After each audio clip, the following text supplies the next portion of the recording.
Welcome to the Harmonious Blacksmith, a music theory exploration. This is a podcast all about the beginnings, middles, and endings of music theory from A to Z. We start from scratch, we build from scratch until we have some kind of structure, and then we learn how to organize, analyze, and interpret what we hear in music. Thanks for joining in, everybody. Today's episode is episode number 23 of season 2, and today's episode will be all about chromaticism. Thank you, robot clone of me. That's right, today's episode is all about chromaticism. Chromatics, we're going to talk about what chromatics are. We're going to define it from the start, of course. We're going to talk about how it gets inserted into music we know and love. We're also going to talk about how you might be able to use it in improvisation, which may turn into a two-part series again. And I would like to thank everyone who tuned in for my very first interview in my interview series on episode 22, which was called Meet the Blacksmith. I am super excited about putting together those interviews for your enjoyment. But before I do, we are going to talk about chromatics and chromaticism. And by the way, if you're new to my program, first of all, welcome. So happy that you're here. And just so you know, it is a cumulative and linear podcast. I started from a single sound. We learned what pitch and notes were. Then we learned what scales and melody and harmony and chords and triads and chord progressions, on and on and on. It goes all the way back to the beginning. So if this is your first time hearing my podcast, welcome. But feel free to go back to the beginning and you can catch up back to where we are. And finally, for all of y'all out there, thank you so much for the support. Take a look in the description of this episode where it says support the show. Give that a click and just take a look at your options there. For a very forgettable, dirt cheap price, you can really help my show and really keep this content rolling. Thank you so much for checking that out.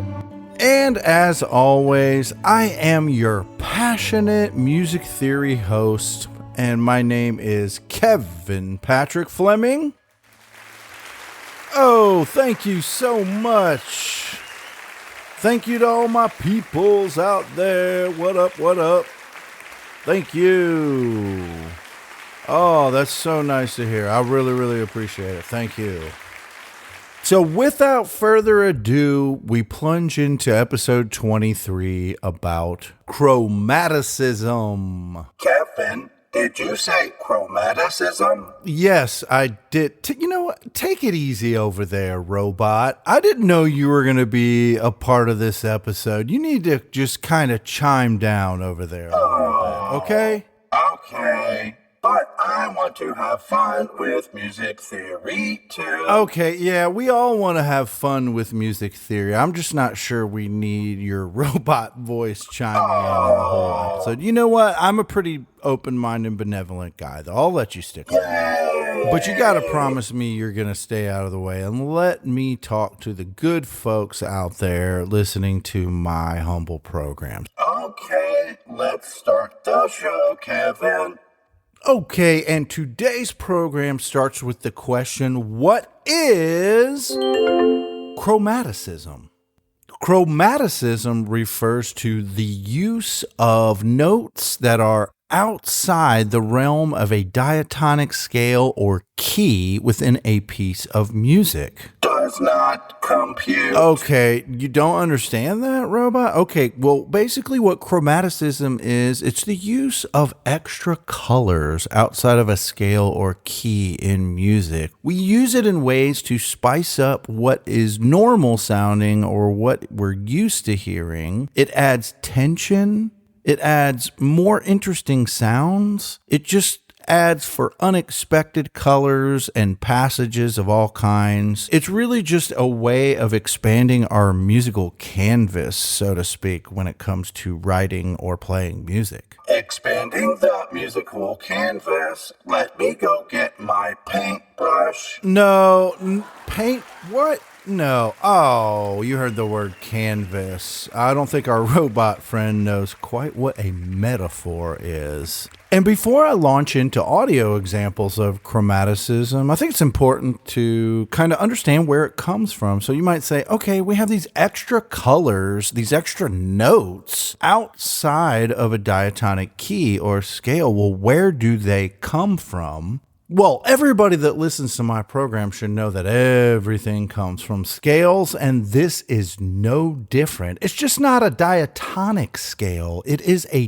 different kind of scale that these notes are pulled from. And with that information, we can now ask the important question, what is the chromatic scale?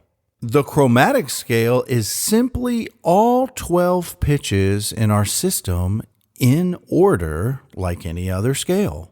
But this particular scale is special because the formula is that every single note is a half step away from every other note. So just think about all the natural notes and all the sharps and flats that are all included in our musical alphabet, and it's just all of them in a row. So you could even start on A and say it's A sharp B, C, C sharp D, D sharp E, F, F sharp G, G sharp, and then eventually we're back to A. The chromatic scale from A to A would sound like this.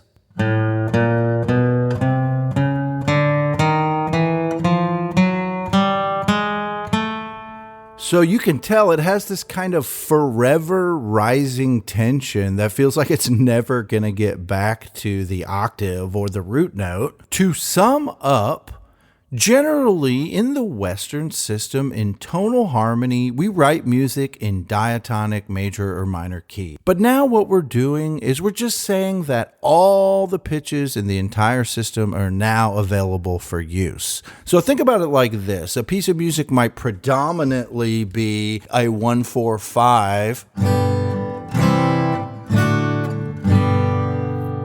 And therefore use a diatonic scale. That's a G major scale. I'm in the key of G, and that was a 1-4-5 G, C, and D. Pretty basic, pretty simple. But what we're saying is instead of just being able to harmonize and use the notes in the diatonic scale, we are now going to be able to use the tweener notes or the in-between notes that are in between those notes.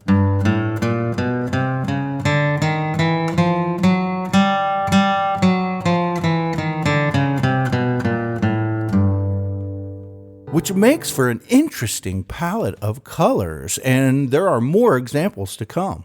Now I understand, Kevin. You do? I will put the paintbrush up and pull out my guitar and play a chromatic scale. So I'm guessing that a bit-tar is like a guitar for robots? Is that correct?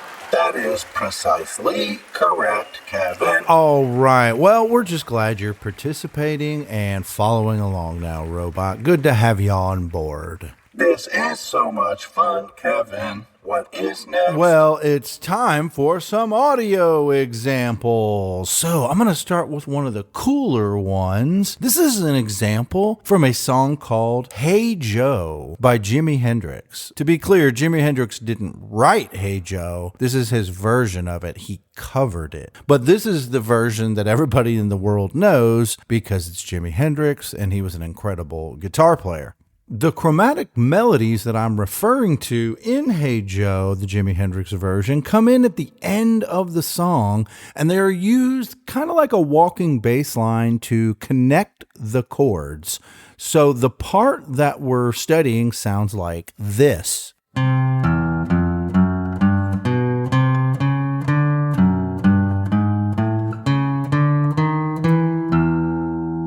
And that by itself is pretty darn cool. If you haven't heard that before, do go put that in your track list to listen to the Jimi Hendrix version of Hey Joe. It's old school, but it's super cool, man. Check it out. So I'm going to just start with the chords that you happen to hear in this song, and then we'll talk about the chromatic lick that I just played and how it's put together. The first chord is a C. then there's a G, then D, then A, then E. And these are all major chords, by the way, which makes this progression kind of strange. It's actually what we call a circle progression. A circle progression is a chord progression that is based on an interval rather than a key. For example, the interval of a perfect fifth or a perfect fourth are the most common for circle progressions. So this particular circle progression in this cover of Hey Joe by Jimi Hendrix starts on a C chord, and then it goes a fifth up to G, and then another fifth up to D, another fifth up to A, and then finally another fifth up to E. And that's where it stops for the moment. And then it just repeats.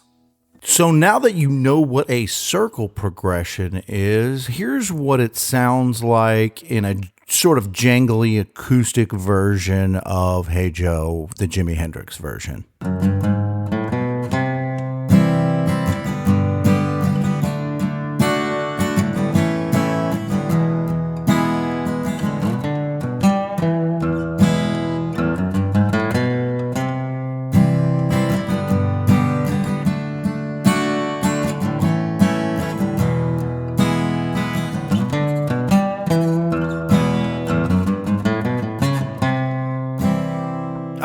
That's a really fun one to play. I had to just do that. So you may or may not recognize that, but that's basically what the song sounds like in acoustic form.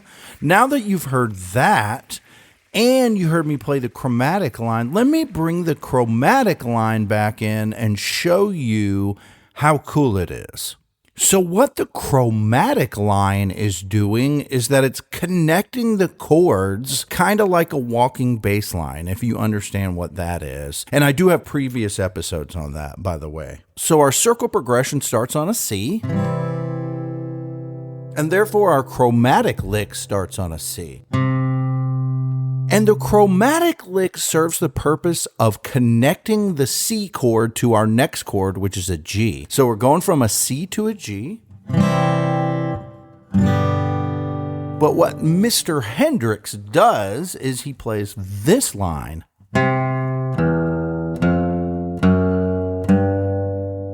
So what that is the first note harmonizes with the C. The second note harmonizes with the C. It's a low E, and that low E is the third of the C major chord. Because remember, a C major triad is C, E, and G. So the first two notes of that chromatic riff are C and E. They harmonize perfectly with the chord. But then he gets chromatic, and what he does is he goes C, E, up a half step to F, up another half step to F sharp, and then up another half step to G. That is a chromatic lick at its finest, ladies and gentlemen.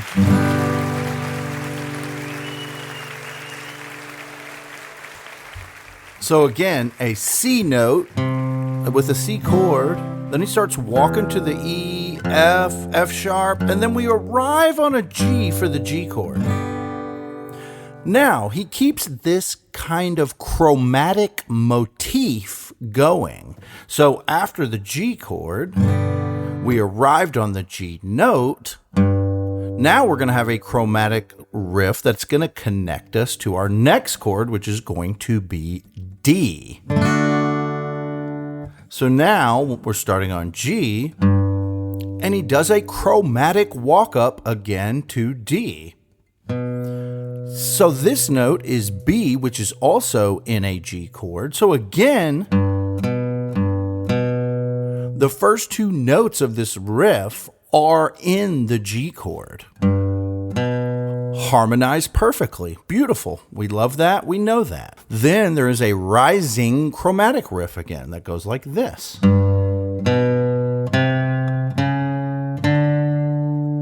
Same exact way the last one did. So now we have the first lick going, and then the second lick goes. So look, you can tell the order, the ascending and descending is a little different, but the idea is the same. So now we just arrived on the D chord. So that entire walk up there took you from a G to a D. And the chromatic motif continues, of course. So now that we're on a D chord, it goes like this. It walks from a D to an A. So now we're going from a D to an A. And it's going to sound like this. And now we've arrived on an A. So D, and then walk to A. Is the chromatic riff starting to sound repetitive or familiar? That's because it's basically the same thing over and over again. So now that we've arrived on A, we're going to go from A to E to finish the chord progression. And that's going to go like this from A to E.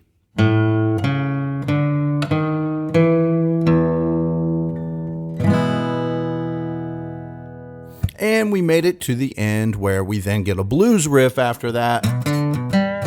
That's just a pentatonic riff. It has nothing to do with chromatic. It's just cool sounding. That was cool, Calvin. Thank you. What is next? What is next is an analysis of one of the most epic folk rock and roll tunes of all time, Stairway to Heaven by Led Zeppelin. Now, this is a perfect example of chromaticism, but maybe not exactly how you think. It's a little hidden in this one. Compared to the last example, it was very, very obvious. You mean it's hidden like a musical treasure chest? Well, actually, that's a pretty good way to describe it. I mean, let's go ahead and get into it. At the beginning of Stairway to Heaven, you have the epic, recognizable part that sounds like this.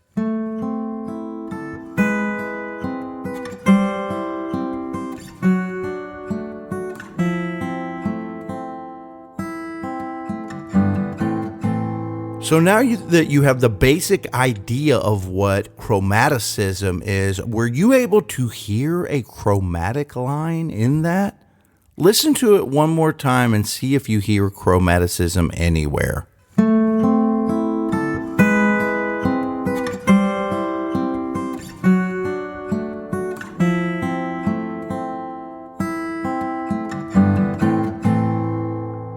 Did you hear it in the bass line? Remember, the bass line gives you so many answers, as we've learned in previous episodes about chord progressions and keys and what scale we are and things like that. But in the case of the intro to Stairway to Heaven, it really is the fact that the bass line just descends in a chromatic way. So the bass line at the beginning sounds like this.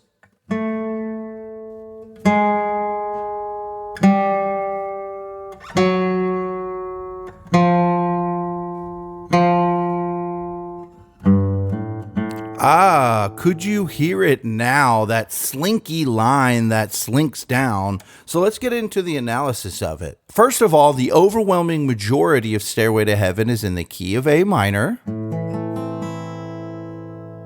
And so we start on the tonic chord and it sounds like this. So, most of you can probably guess by now that that is an arpeggio on an A minor triad or A minor chord. So the chord would sound like this. And the arpeggio sounds like this.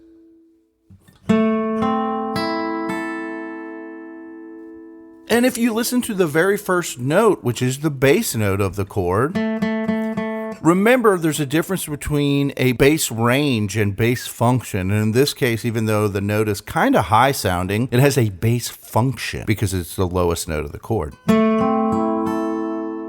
And that's where the walk down starts. So we have a root A on our tonic chord. And then we get this very interesting chord. Listen to this and see if you can tell what kind of triad this is.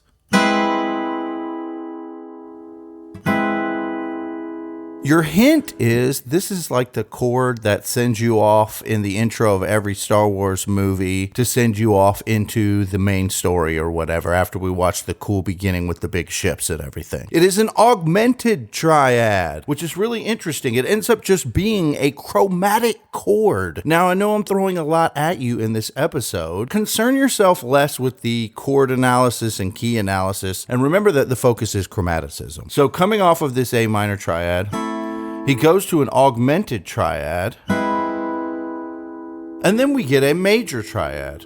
And that is in fact a C major chord.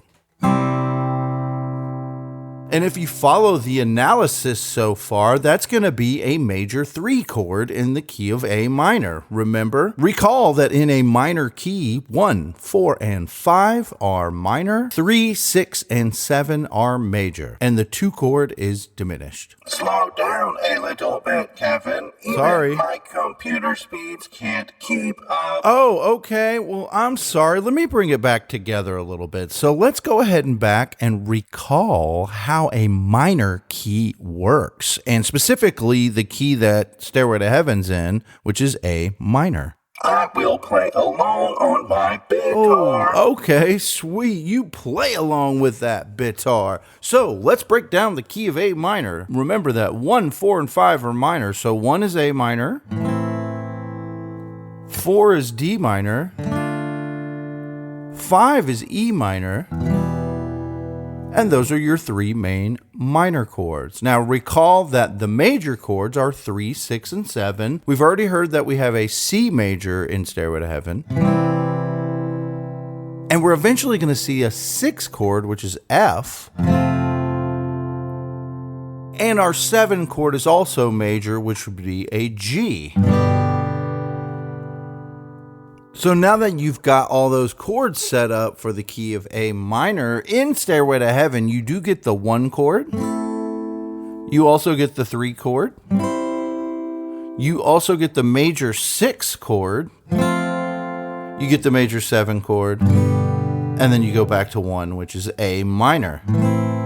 But in between, we do have this augmented chord. And we also have a D major chord instead of a D minor chord, which is what is expected. This is a little bit more of a complex chromatic chord progression. It is basically centered around A minor, but it yields this cool bass line. So now, to add the bass line to the chords, you start with that A minor 1 with the bass note that is an A.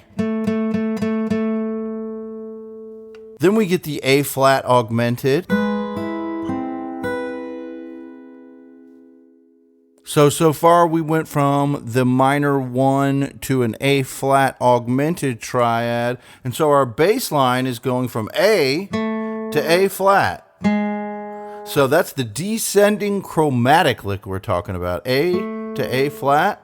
Guess what comes next? Yep, it's G. But it's in the context of an inverted major 3 chord, which sounds like this. And again, the bass note is a G. So now we've gone A flat, G. What do you think is next? G flat?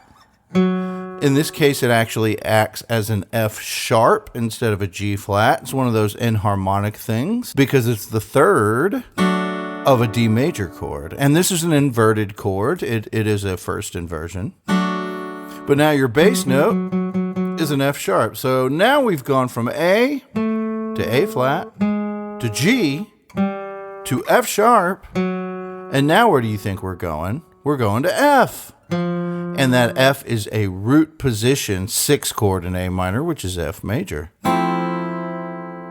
And then they finish the chord progression with a 7 chord, back to a 1 chord. And that is the entire thing. So again, we start on an A on the root chord, then an A flat on the augmented chord. Then we go down a half step to G on the 2nd inversion C major chord, which is a 3-chord in A minor. Then that G goes down to an F sharp, which is the third of a first inversion D major chord. And then that F sharp goes down to an F natural,